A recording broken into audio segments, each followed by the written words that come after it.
Okay, so if you just introduce yourself, let us know what your name is and where you come from, how you sort of started getting into fly fishing. Okay. Well, basically, I have been fishing all of my life, even since I was a little baby. But of course, I started with bait fishing, angling, and been fishing with my dad. This is in the 80s. I think I got my first fly rod and fly tying gear around. I think I was like 8 or 9 years old, and I remember I caught my first trout on a fly at the age of 12. So you can say that I've been hooked since. I have had a very keen interest in trying to find a way of interpreting the nature and how to actually, well, sort of like fool the fish to take a fly. And I think I discovered that interest at a very early age. So I went down to my local lake and, we tried to find out what the local perches and, the roaches and so on was eating. And, well, basically you started there. And during some time around 94, 95, I would say I started to grow a little greater interest for especially sea trout fishing. I grew up in Sörmland, that's south of Stockholm, right? So we had very, very, very good sea trout fishing during those years. So I grew up in a very good part of Sweden where I could actually develop, well, if you may put it this way, some skills out of that. And that's basically where I am today. I've used to try to continue on learning new stuff and new techniques in this field of fishing. Okay. So what was your first memory from fly fishing? The first big memory that you can remember? Well, besides that fish, as I just mentioned, I would say that I have one memory that I really remember is that I was at some point sitting in a basement where I had my tying station when I was a child, and I was sitting and marrying wings. And this was, I think it was like late 80s or early 90s. I don't remember exactly when, but I remember I was reading in a book that I had gotten from my dad. It was a classic fly tying book from Mike Dawson. And what's really funny is that I realize now, like almost 20 years later, that the stuff that I'm doing now is basically what I did when I was a child. So somehow you always come back to what you have done. It just goes in cycles, on and up and down, right?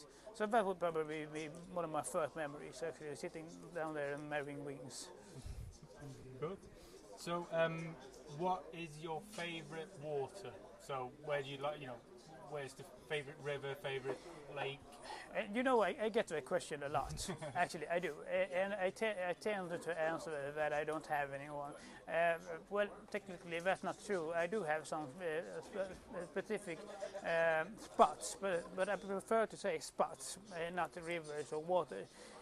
My home water will be Nyköpingstårn, the river in Nyköping. As well as the coast outside of the part from Nyköping down to Oxelösund. But right now I'm currently working at Hökensås at the fishing camp at the western part of Lake Vättern. So I would say that my home river at the moment will be River Tidan. But I'm very broad in my fishing. I like to fish both salmon, sea trout, some brown trout, and so on. I'm both fishing at the seas and in Lake Vättern and in all of the rivers around and so on. I think that if you have a broad interest in different types of species, you will be able to fill your whole year with something to look forward to. I mean a whole lot of guys that are fishing for like salmon, but may have like one period during the summer where we are fishing, and the rest of the year we are basically tying fires. But when I have so many interests in different species that I managed to fill almost all year. I would like to say that perhaps I have a little problem with feeling out February. That's like the only month where I'm just taking flight like this. This time around, I can do some fairs and stuff instead. Yeah, but I'm very active during the whole year. Yeah. So because you've got, you fish for different types of fish. Yeah. What is your biggest fish that you've ever caught? Overall, overall. Okay. Since it sounds like you fish for a lot of fish. To be honest with you, I have never caught anyone especially big, but I have the personal best of a 12-kilo salmon. Wow. Yeah, that's the biggest one I've caught. I have managed to hook someone, but I've lost all of the bigger ones. So yeah, so I have. Although I would say that as a personal best, I would say I have once actually caught a sea trout of 87 centimeters. So that's probably one of the greatest catches I would probably put in if I ever make some kind of lifetime memory book or anything like that. That trout would have like a half a chapter or something like that in it. Yeah. So, what's your best memory from a fishing trip? From a fishing trip? Yeah. That's a good question. The best memory from a fishing trip. I would guess it would be all of those times, when something unexpected happens. Like you fall into the water, or you're going through the ice, or you're doing something terribly wrong. If I would say something.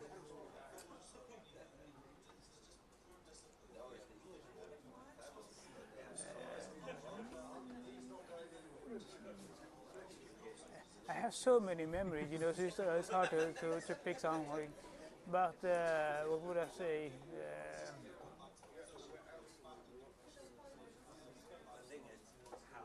Now suddenly often still. That's a hard question.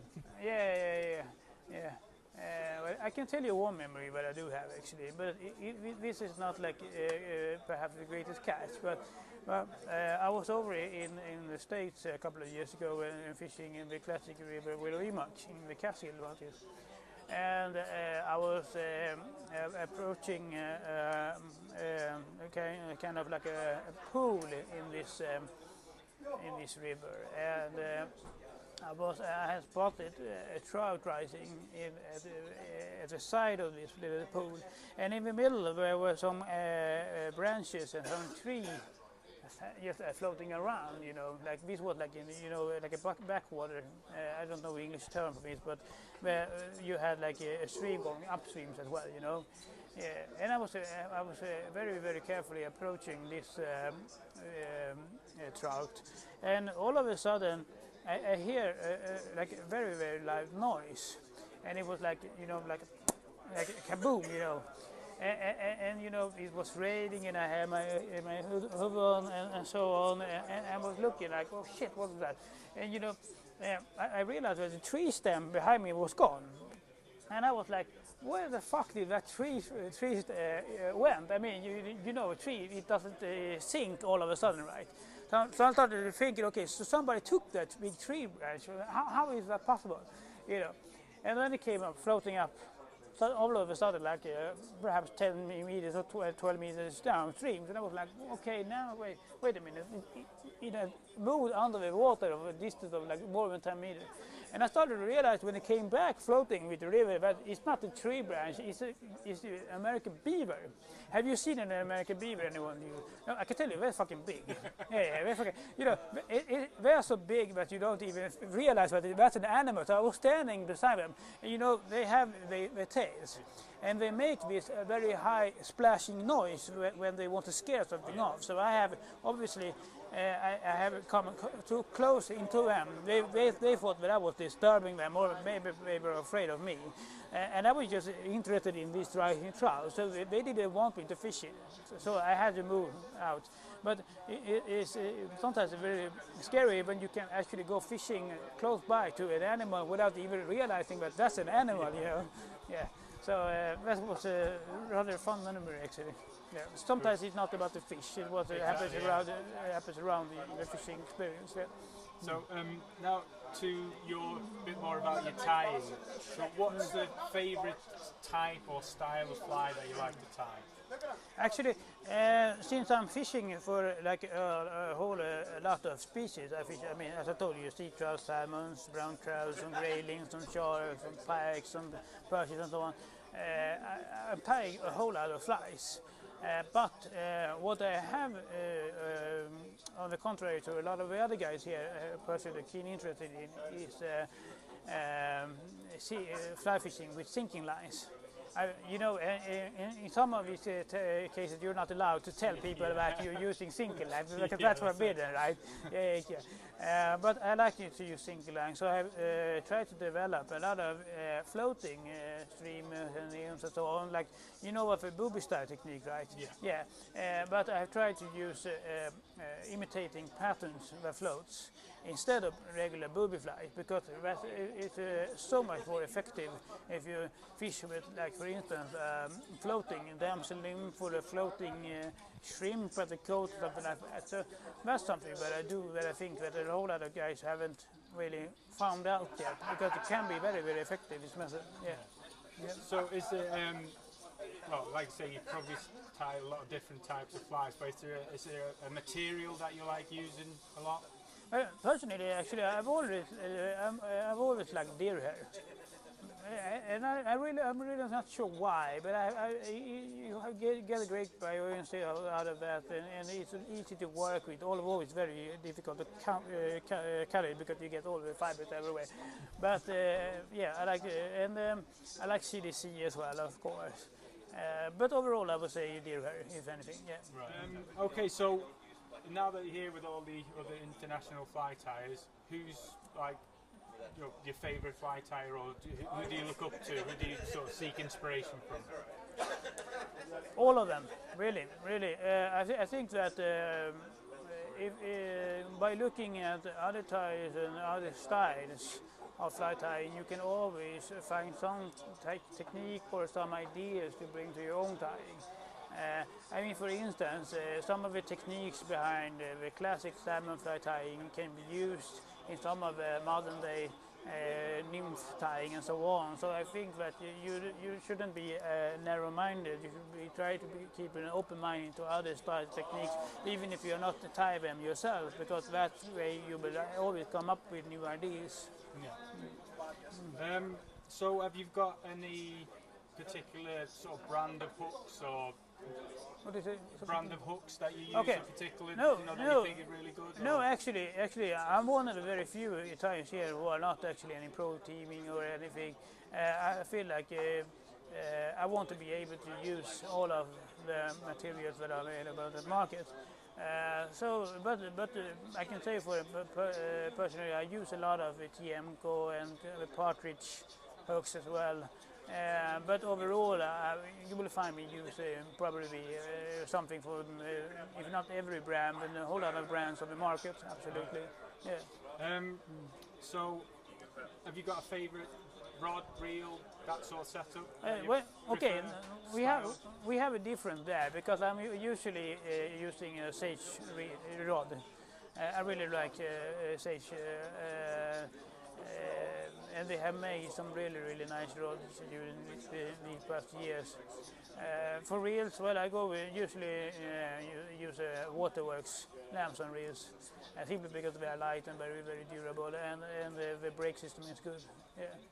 So the last question then, yeah. What would you say to anyone that's sort of a bit curious about taking up fly fishing? You know, the people that, you know, they've looked at it but they're not really sure, and you know, the beginners that have not really. Yeah, I think the one thing that's very important is that you should allow yourself to actually fail, because if you allow yourself to fail, then you will succeed in the end. You have to find your own way of tying or casting or fishing, and not always listen to what other people tell you.